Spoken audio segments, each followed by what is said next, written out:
Have you ever thought about how pointless some things seem to be? Like, have you ever gotten caught up in some sort of task that just seems so rudimentary, or it just seems like so small, and it's like, why am I even doing this? Or have you ever been asked to do a chore that is just, you have to continuously do it, like washing dishes, you got to keep washing dishes, or taking out the trash. Doing something is just like, why? Why do I have to do this? This is so annoying. Or if you're like me, have you ever gone to a store and questioned, who would ever buy this? I spent some time this week kind of looking through like the strangest things that people buy, the strangest things that people sell. And I want to kind of share some of those things because they had me questioning that the entire time. The first thing I found out that people sell is pre-peeled bananas. Like, what planet do you live in that you do, like, you're that lazy, you can't peel the bananas yourself? Like, that's insane that they actually even sell this. The other thing I found out that people sell is this product called Jump Snap, which is literally two sticks that pretend to be jump ropes, and they kind of just count your steps, and it's set so that you're basically jumping rope, so you're pretending to jump rope, and it counts your jumps. And so it just seems so dumb. I don't understand why you wouldn't just go out and buy a jump rope. It would be so much cheaper. I also found out that they sell a goldfish walker, which is basically just like this case that you put your goldfish in, and you go out and it's like a cart and you just drag your goldfish in. Just dumb. Like, I can't even believe it. But the last thing that I found out, and the person who sells this actually became a millionaire from selling this, was you could actually buy a pet rock. Like, that is one of those things that's so dumb, it's actually kind of smart. But why in the world would anyone buy that unless you're trying to just be funny? I just don't get it. So today's story, today's lesson, what we're going to be talking about, actually has to do with that age-old question of why. What's the point? Why do we do what we do? What's the point in life? And that is such a heavy question. That's something that is like, I don't know, it's in a lot of ways can seem depressing. If you remember last week, we actually dove into the beginning of Solomon's rule over Israel. And we talked about how Solomon was given the kingdom by his dad, David. And David sat down and basically got to speak a little bit of wisdom to Solomon and tell him, hey, if you want to rule well, there's two things I recommend. And the first thing he says is make sure you have an incredible relationship with God. Pursue God with all your heart and all your mind and all your soul. And through him, through your relationship with him, you will succeed. Nothing bad will happen. He will take control and he'll help you and guide you through your rule. And then he goes on, and the second thing he goes on to say is, hey, make sure you kill off these people, which are not important. But basically, you know, Solomon takes that advice in the initial part of his walk. He decides to go to God and ask God for help, which is so cool to see that he gets this advice from his dad and decides, you know what, I'm going to listen. And so as we talked about last week, he goes to the temple, decides to go to God, ask God for wisdom. And hey, God says, hey, what do you want? You know, he sacrifices to God. God says, hey, what do you want? He says, hey, I just want wisdom to lead the people. And God's like, wow, you know, you didn't ask for all the things that Allison would have asked for, right? Like, you know, you didn't ask for new shoes or, you know, money or all these things. You know what? I'm gonna hook you up. I'm not just gonna give you wisdom, but I'm gonna give you more. I'm gonna bless you in amazing ways. And so he does. But if you continue on to kind of study the story from there on, it's kind of sad, because what happens is that Solomon gets God's wisdom, the wisdom given to him by God, and he uses it well at first. He builds all these amazing things and does all these incredible things. He meets an amazing amount of crazy, influential people. You know, it's like us, if that was to happen to me today, I would be able to meet all these celebrities and important scientists and all these amazing people, you know. And so that's what happened. And Solomon's name becomes so well known. People come from all over the place to see him and just to hear him talk, like, oh my gosh, like they just want to sit and listen to what he has to say. Like, who does that, right? And they bring him all these amazing gifts and stuff. And so Solomon is able to do incredible things. He builds up the kingdom of God and glorifies God. And all he does in the beginning, it looks like everything is going well. But as Solomon starts to build relationships and gets into relationship with certain people, namely some of his wives, unfortunately what happens is things start to take a turn, and he begins to kind of be influenced by those wives, and those relationships that he had get him to kind of question his relationship with God, and eventually he turns his back on God and focuses on those relationships and takes his wisdom and uses it for his own good. And so during that time, as he ruled all of Israel, Solomon wrote several different books. He wrote the book of Proverbs, which is filled with a ton of wisdom. And, I try to read a proverb a day, and I probably recommend it to you. You should do that because it's really cool. There's a lot of really cool stuff in there. He also wrote the book of Song of Solomon's, which is just meant for married people. So I wouldn't recommend you check that out till you're married. But the last thing he wrote, one of the biggest, and to me at first I thought was extremely depressing, was the book of Ecclesiastes. And this book, oh my gosh, I have been listening to this book all week long. And I remember hearing this book for the first time 3 years ago and just being like, I don't like it. It makes me want to just chuck my Bible. And I kind of knew the backstory, but I have to tell you a little bit of the backstory. Because Solomon walked away from God for a good portion of his life, some of the things that you're going to hear, some of the things that we're going to talk about, his attitude when he was writing this book is guided by that kind of mentality, a mentality of walking this life, living this life, doing day-to-day things without the mindset or the heart, your heart being in the place of, hey, I'm doing this to glorify God. Hey, God gave me this, and so I get to do this. And so we're going to go ahead and dive into a portion of the first chapter of Ecclesiastes. And I know that's a big word, but I believe you can find it. So go ahead and pull out your Bible. We're going to be in chapter 1 of the Ecclesiastes. We're going to read a little bit of chapter 2 as well to kind of show you some of the things that Solomon got, and then we're going to dive in and kind of discuss a little bit more about today's lesson and what we can learn from what we've read. All right, so Ecclesiastes chapter 1, verse 1. The words of the preacher, the son of David, king in Jerusalem. Vanity of vanities, says the preacher. Vanity of vanities, all is vanity. What does man gain by all the toil at which he toils under the sun? A generation goes and a generation comes, but the earth remains forever. The sun rises and the sun goes down and hastens the place where it rises. The wind blows to the south and goes around to the north. Around and around the wind goes, and on its circuits the wind returns.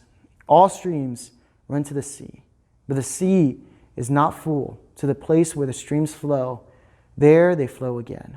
All things are full of weariness. A man cannot utter it.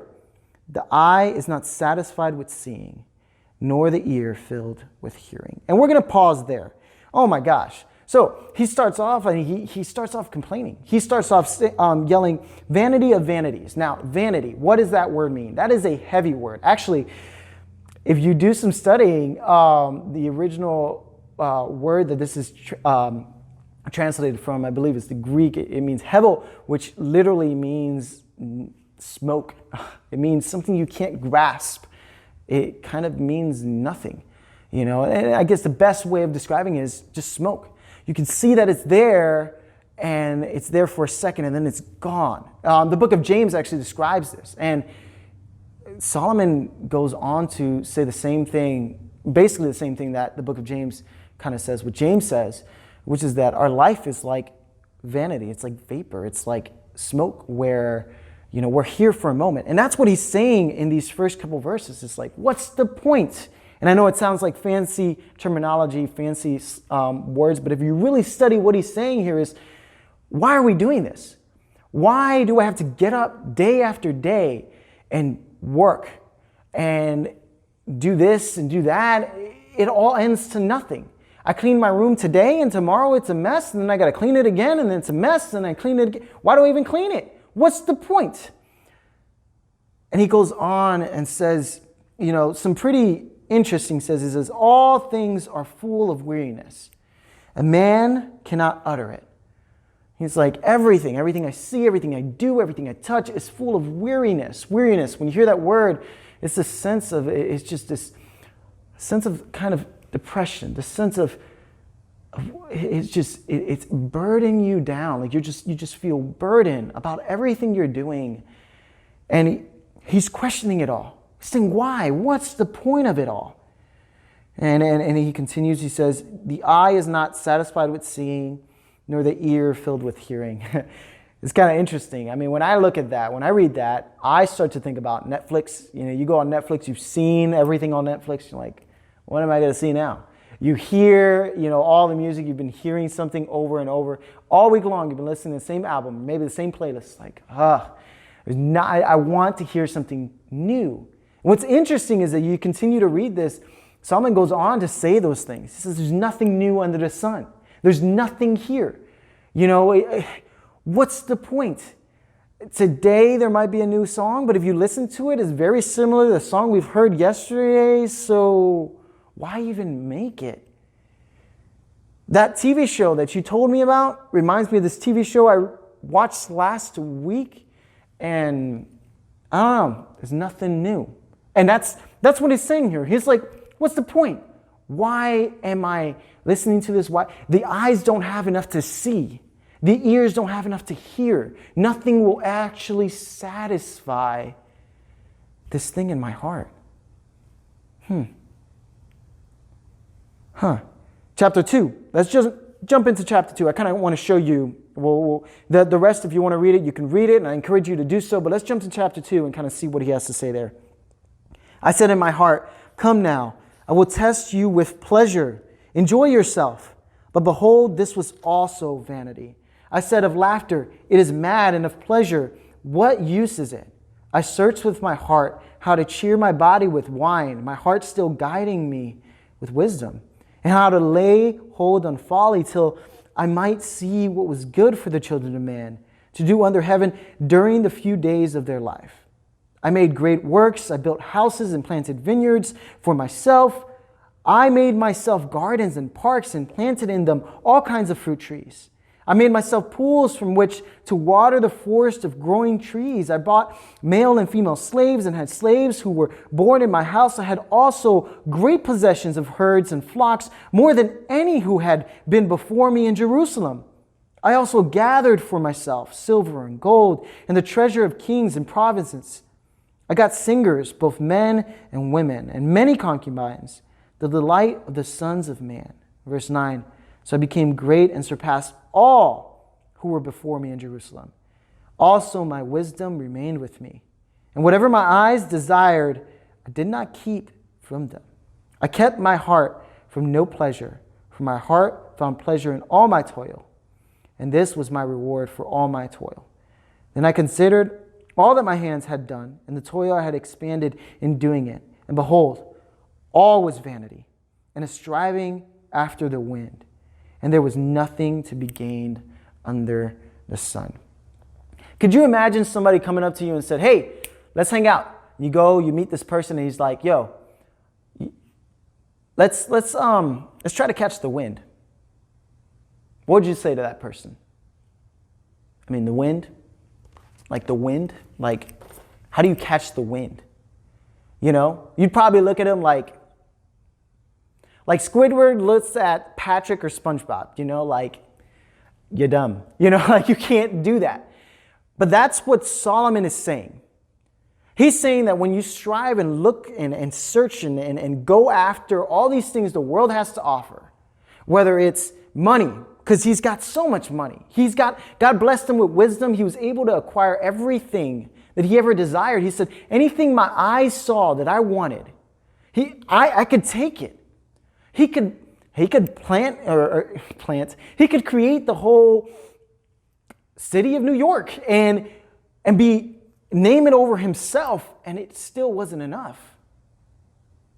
Solomon had everything and anything he could ever imagine, everything and anything he could ever desire. And somehow, the hole in his heart continued to grow.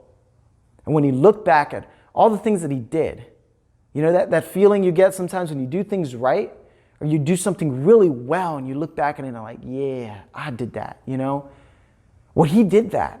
He built houses. He did so many things and was blessed in so many ways. And with all the things that he did, all the things that he acquired, all the relationships that he had, it wasn't enough. He looks back at it all now and calls it vanity. It's all smoke. It's not enough. So you're looking at me right now and you're saying, what? Like, why would you ever say these things? Like, are you telling me I shouldn't have dreams? Are you telling me that I shouldn't clean my room because I'm going to mess it up? Or I shouldn't take the trash out because later this week I'm going to have to take it out again? No, that's not what I'm telling you. What I'm showing you is what life is like when you remove the most important part of life out of it. Because that's what happened here. You see, Solomon was gifted by God wisdom. God gave him this gift. And he has this relationship with God and he uses it to glorify God for a good portion. But then eventually he starts to stray away and eventually he decides, you know what? I'm going to live life without God because I got all that I need. And so he does that. And he continues to build and he continues to gain money, continues to gain popularity, continues, and none of it is enough. To the point where he's just sitting down and asking, why did I do it all? Why do I have all these things? What's the point? What Solomon did was, it's equivalent of us basically doing, you know, it's like if someone was trying to create, you know, Finding Nemo without Nemo, or trying to write the story of Romeo and Juliet without Romeo.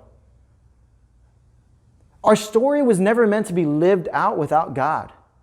From the start, from the beginning of creation, we saw that we were always intended to have a relationship with the Creator, with the Father, our Father in heaven. He always intended to have a relationship with us. And the second we get our eyes off of that relationship and start to look at the things that He's given us and start to pursue those things and forget about the one who's gifted those things to us, something goes missing. The most important part of life goes missing, and that's God. The rest of this book goes in deep. He starts talking about how there's a time for everything, a time to laugh, to cry, to sing, to dance, to go to sleep. He talks about so many incredible things. And I really recommend you sit down and really just read this book. There's only 12 chapters, or just listen to it. But you're going to see that he continues on this kind of up and down, up and down. And what he does is he tries to search, can I find purpose and meaning here? How about in here? He looks through working. Will work provide me purpose? No. He looks through pleasures. Will pleasures provide me purpose? Will laughter, in that last section, that section that we just read, he's talking about laughter, being humorous, comedy. Will that provide me purpose? No, it's not enough. Will my relationships with the people that I care about, the people who are most important to me, closest to me, if I'm a dad, will that provide me purpose? No. Nothing he looks at is enough. And then finally he gets to the end and he says, God.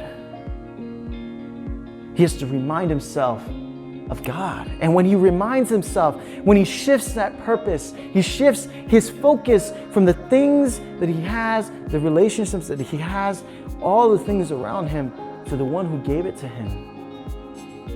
Everything changes. At the end he says, Our goal is to glorify God, to enjoy all that He's blessed us with in a way that glorifies Him.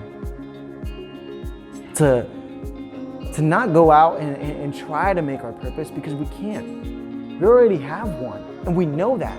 When we try to pursue the means of this world, thinking that we can grab them this way or that way, sometimes we might succeed, but it won't be enough.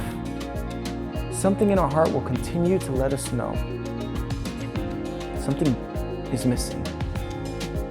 Something big is missing. And that thing, it's God. So how can you connect this to your story? Well, that's my point. This isn't your story. You know, that's what I was trying to say by, if you try to have Finding Nemo without Nemo, you lose it. You lose it all. Or Romeo and Juliet without Romeo, you lose the story. This whole thing was meant to be a story about God and how we get to be a part of that.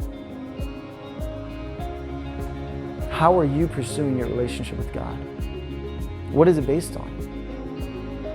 You know, do you ever find yourself struggling and questioning why you're doing what you're doing?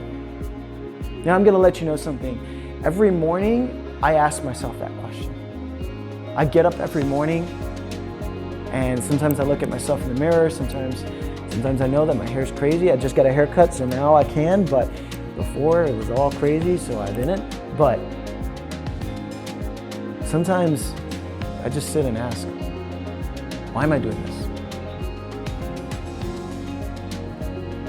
And I need that moment. It's one of the most important moments of my life, because when I remember that I'm doing this because of God, because He did.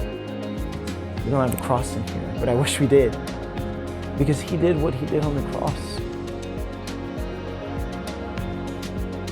Because I get to live this life out with Him, and I get to share that with you, and I get to experience every part of life with Him.